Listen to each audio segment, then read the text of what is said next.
ভর ভর করে ওঠেছে আমি বলছি ওই বেল্টের দোকান মোকান আছে আমি তো এরকম করে উঠলে কি একটা দিন কে পরে আমি চিন্তা করতে মানে কোনোদিন বেতার অভ্যাস হতেই পারে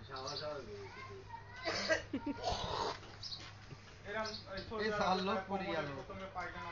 মানে যায় ওই যায় দেখি আমার রুমের সাথে বলে কমন সারা কমোডে পায়খানা কিনলে আমার পায়খানা হবে লাস্টে কি করলেন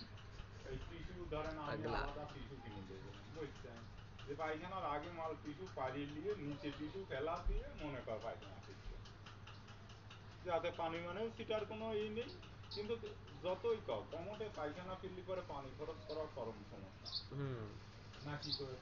আলাদা ইচ্ছা যায় পায়খানা পানি খরচ করা ওই যতই কম ওই ই দিয়ে ধরতে